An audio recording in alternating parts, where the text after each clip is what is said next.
The death of small talk.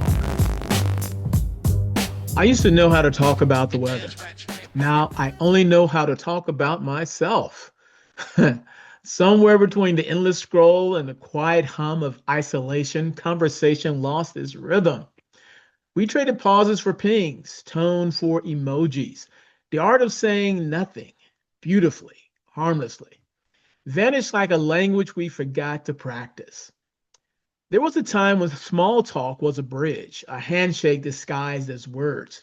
You'd ask about traffic, sports, whatever was safe enough to keep both hearts steady. It wasn't supposed to mean anything, and that was the point. It brought us time before we risked sincerity. Now, everyone wants to skip straight to the deep part. No warm up, no foreplay. Just, what's your trauma? Or here's my truth. Every sentence has to perform. Every thought has to sell. We talk like people who fear silence might sue us.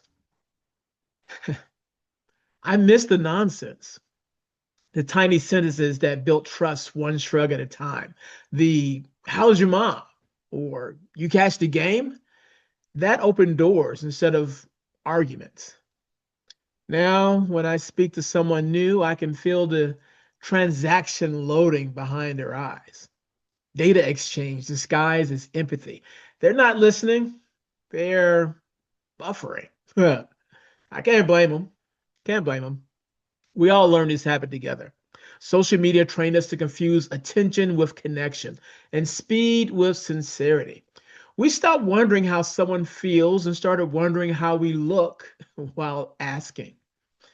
The last time I tried small talk, I was in a line at a coffee shop. I said, I don't know, something stupid, something about the rain, I think, or maybe the song on the speaker. The barista smiled politely at me, then sort of glanced at the tip jar like I'd broken the fourth wall. And for a second, I felt ancient, like I just used dial up in a fiber optic world. But then she laughed, not the shallow kind, not the customer service kind of laugh, but a real laugh that cracked through the morning fog. And it hit me. The world hadn't killed small talk. We did, out of convenience, out of fear that our smallness no longer mattered. We wanted every moment to mean something, so we buried the ones that didn't. But the truth is, small talk was meaning. It was the soft opening act before honesty took the stage, the invisible trust fall before the real story began. I still try, sometimes. I'll compliment a stranger's shoes or mention the smell of rain. Half the time they blink, unsure how to respond. The other half, they smile, confused but grateful, like someone remembered a forgotten language.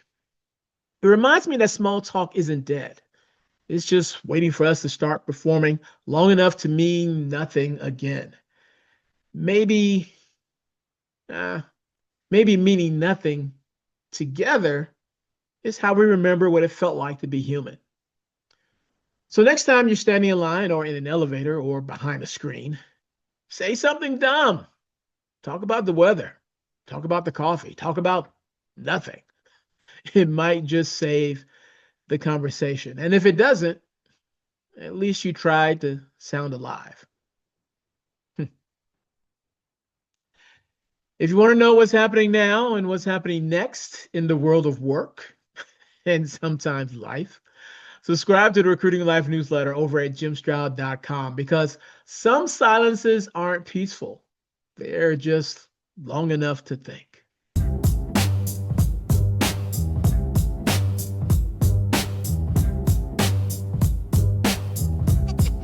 It does right.